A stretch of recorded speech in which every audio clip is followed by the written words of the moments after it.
chonudar khatle minute somnga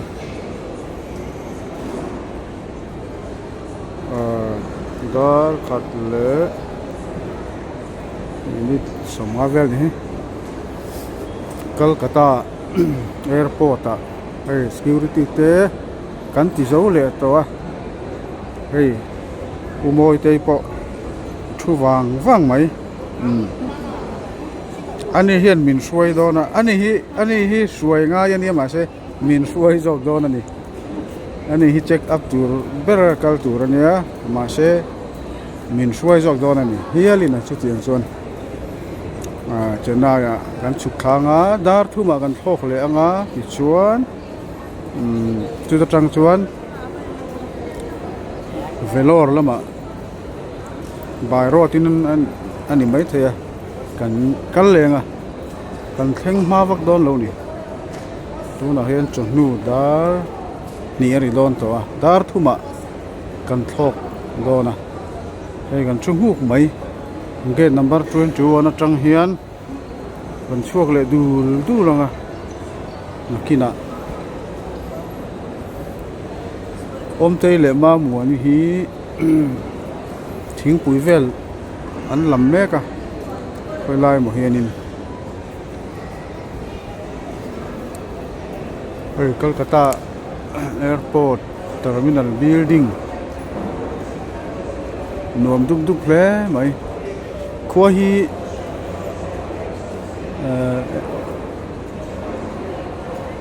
hi av lung lu tu lo ni hi nghe ni a hela hen AC vek nghe ni pon lam chu alum thawin ka sia ni chin khan chu tiang vel chu ni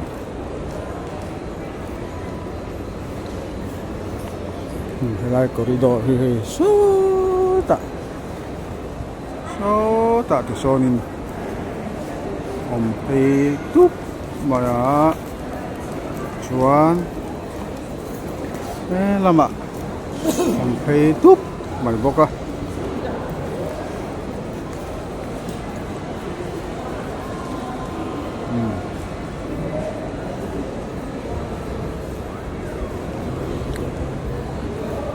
số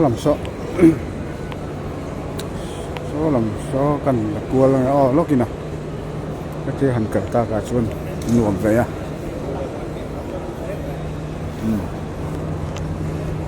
Indigo bốc cả hiên gần cần nó cũ rồi nữa số đang chết sức mấy này Indigo bus về sức bốc á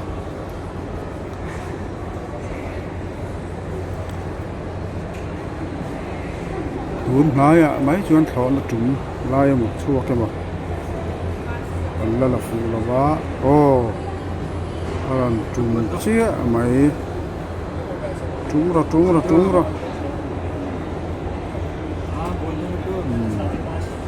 chúng ta phía mày à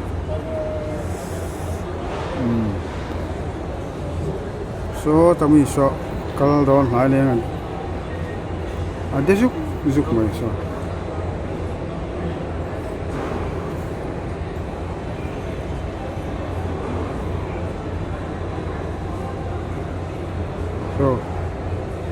Kolkata building vel hi zoom thấy to pa ni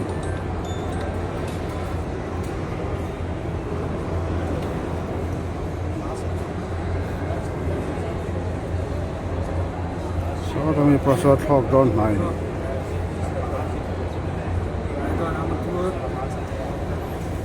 lai ve la tanga lang thei chu khang vel khan deuh ber mai lai bo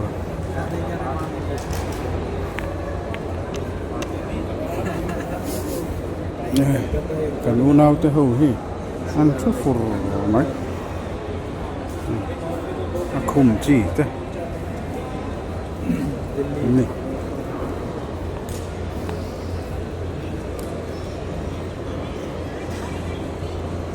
vel khani kan tin chu Chennai लगभग 2 घंटे Dar और thum 25 lem minute ni की nga दूरी पर ne है। ya आज tuna हमारे hian aviator कप्तान चार्ल्स Kolkata सिंह tangin सैनी है और सह Chennai कप्तान पारस an भाई है। thok साथ ही हमारी do विमान chi कर्मी ni जेनिफर an thok सदर, do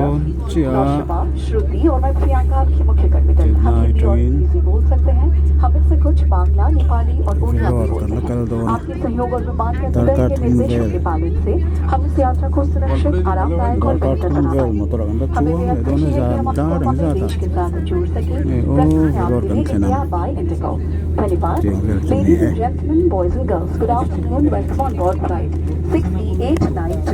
Chennai is approximately 2 hours and 25 minutes away. Our aviators today are Captain Charles Singh Saini and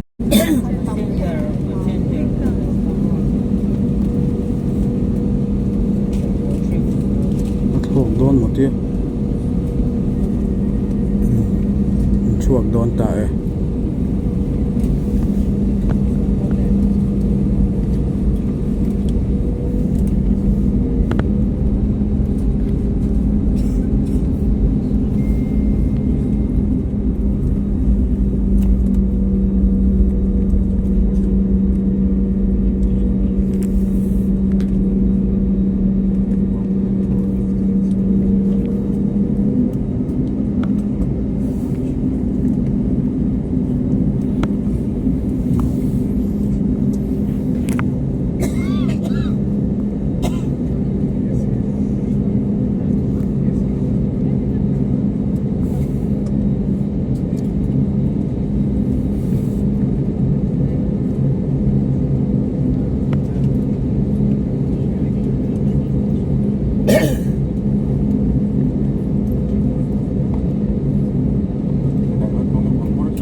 hàng cần tông à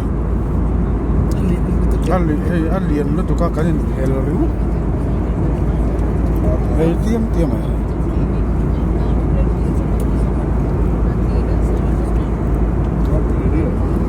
chẳng hay cần ấy ngã cái này cái khăm lâu lại cái này phê liền à hay bom khát gì đó chịu mà này cần tông thắc khóc mà hay indigo nghe nghe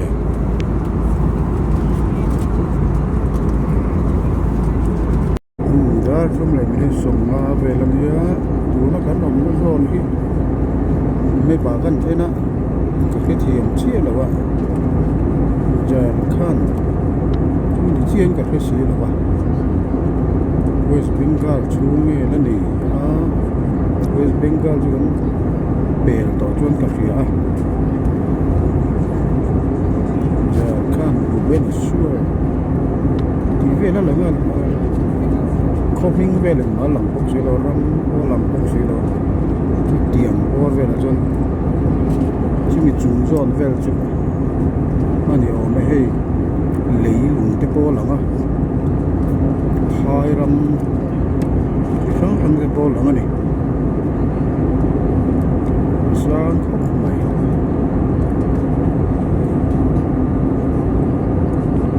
đi cô tagin này nó cho cái này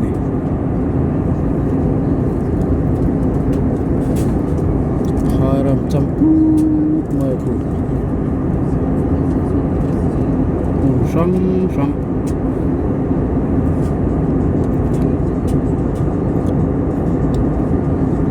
cô tiêu gấu mấy thầy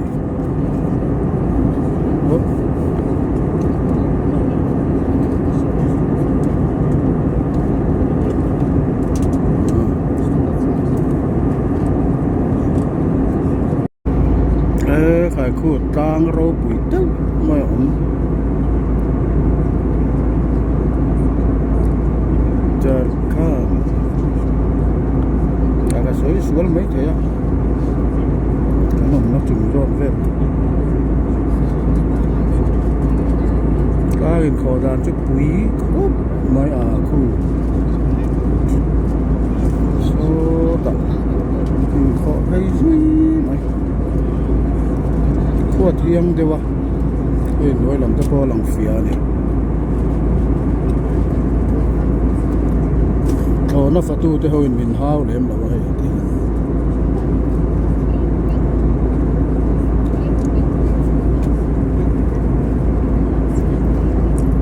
gần hẳn vlog bạ về này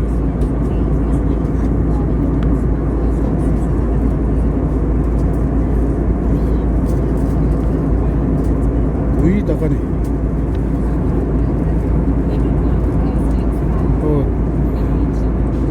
thế khoa liên rất mấy bộ ai được bao à nghe đi á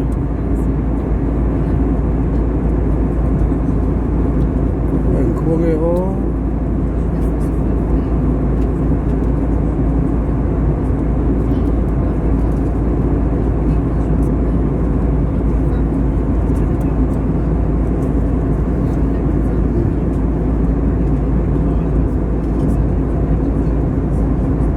khóc mà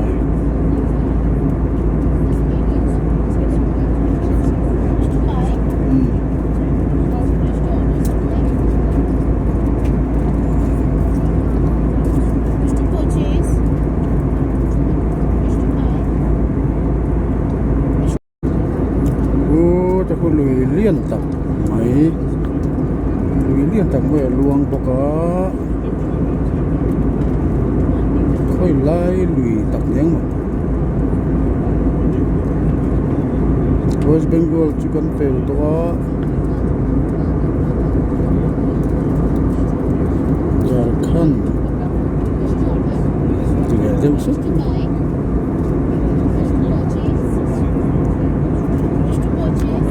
nó đi lấy rồi chân xiêm nó về thế này khu lùi mấy khu lùi mấy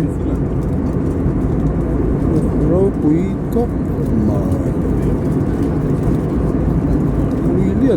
chuang boka nói không mà hay khua thiêng á mù thế này còn sang trong cần khí mấy cái này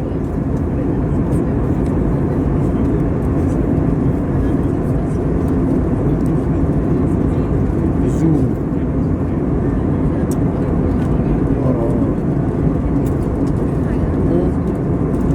phút suy mà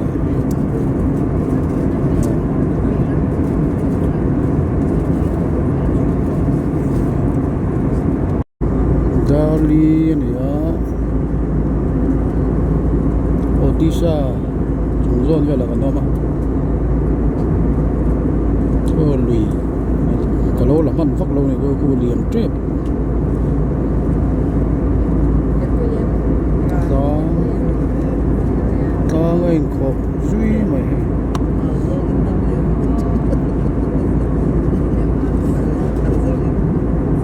Nó lạc thì chín chín anh là về dễ đi là nên mấy kia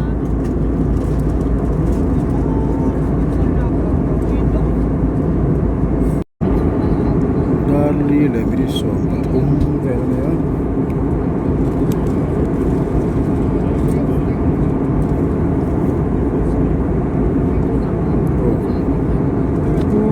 takut tuh kuan yang langgar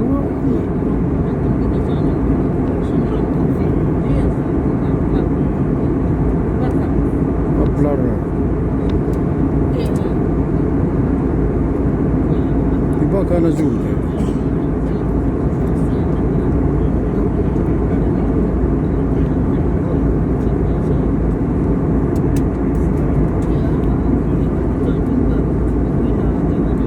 damn very much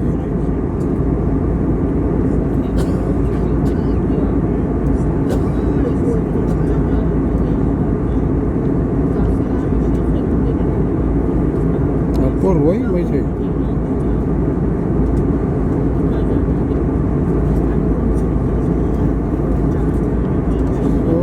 lama sol sang ra mình kho suy mà sao lang liền tập tắc anh kho suy mấy này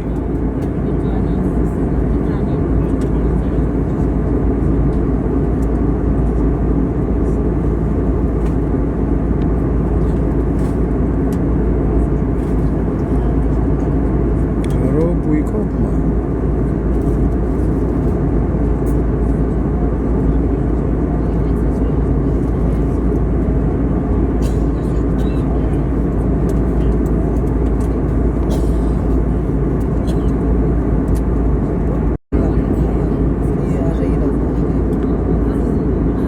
rơi mấy trời có tê đâu tê ổng hết là hiện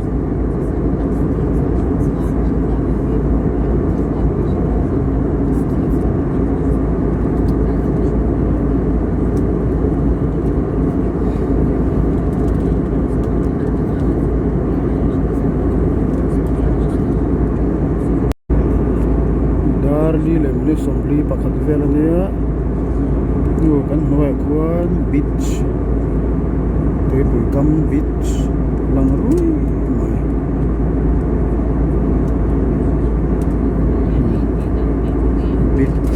beach ani ko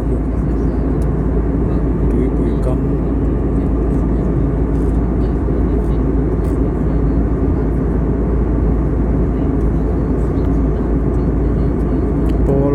có chút tùy phiên riêng Indian Ocean anh em mày làm cái Cornwall làm gì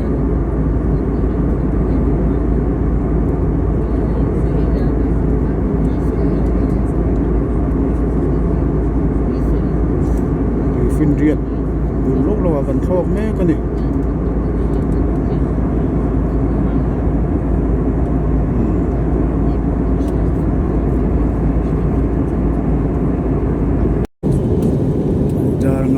minit so kuha bo verdia kinai kan lemte ba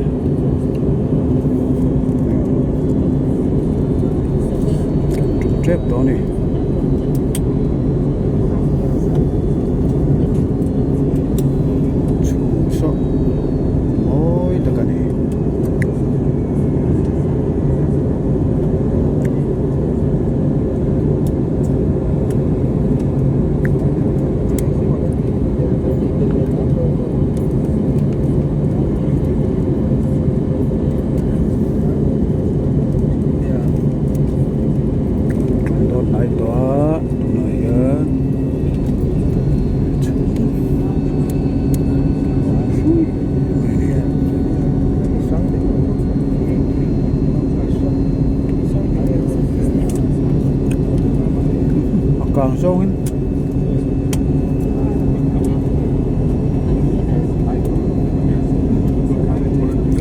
airport làm hơi là hơi hơi ta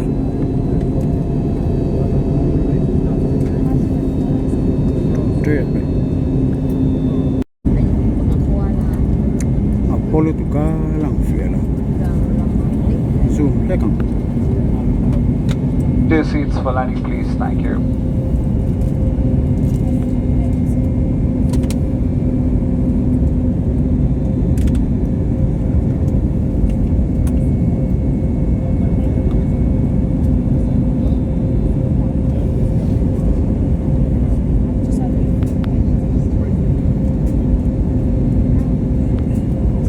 Apollo tu ka antum trip rồi.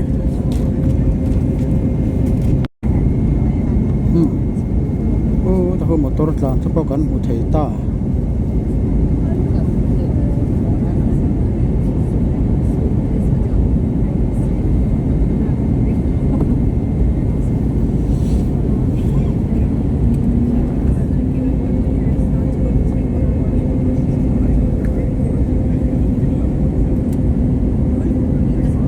Polu tuk deu ni tu ai.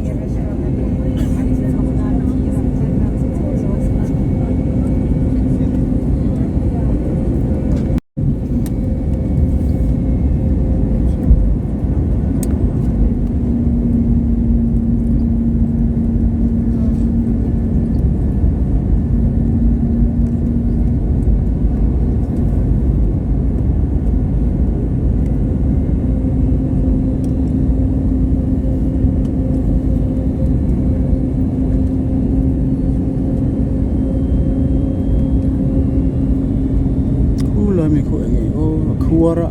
tiro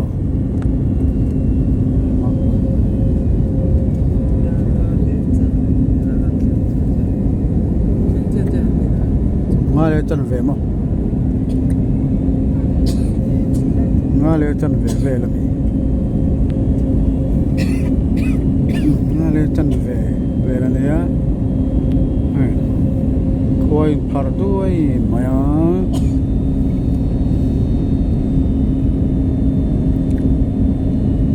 Welcome to Chennai.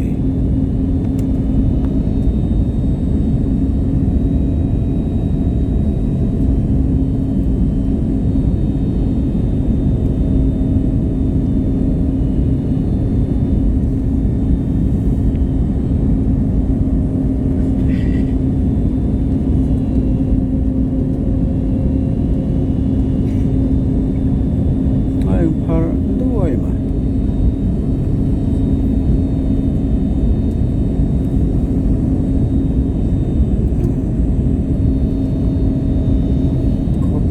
Pui takai par duai mai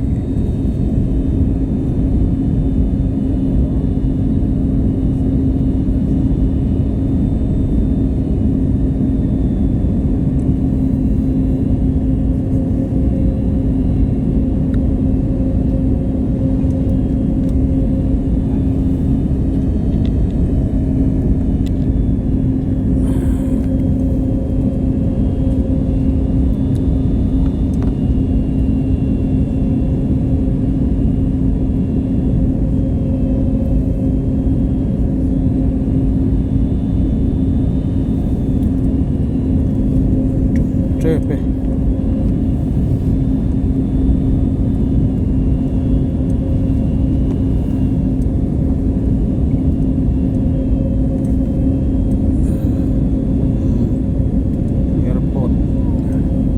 airport chuan luta male chan ve ani wow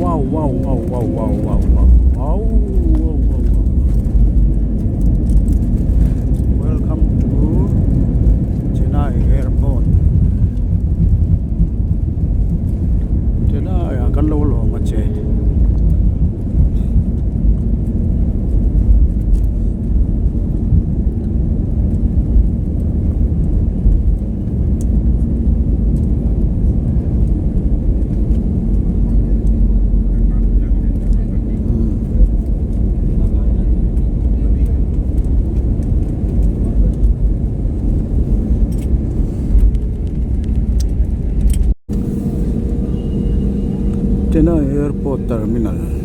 Mana? Kita mikir.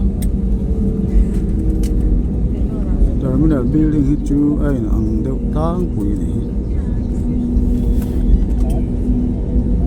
Kolkata te, Delhi te, William. Terminal building itu aki tidak uvu kan ni.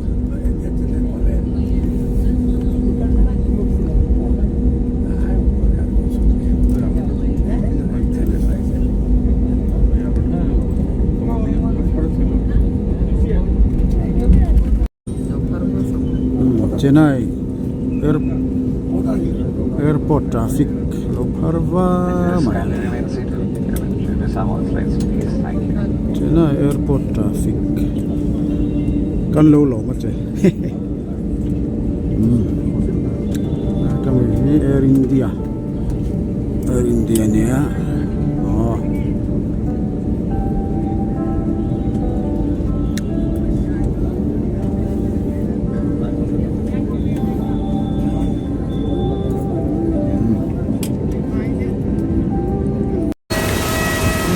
le cham ve khan kan chuma ei khua po hi lung nu tuk lo ni khua po lung nu tuk lo ba oi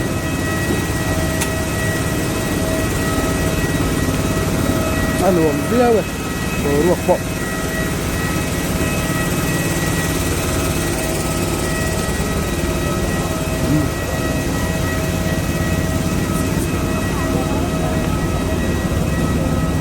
Umoi tu ijau, ijau em. Ijau lo em. Em Umoi tu la bas panhina jong lo lo. Oh, ni apa itu? Umoi si ni kadon tak umoi kadon.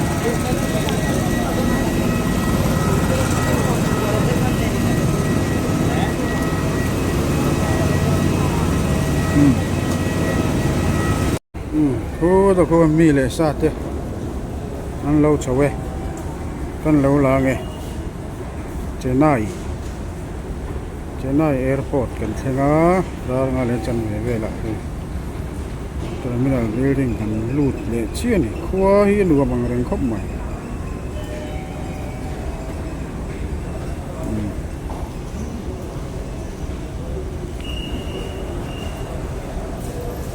tiền phẩm nọ té là suốt turin kalau đó này đó là mà son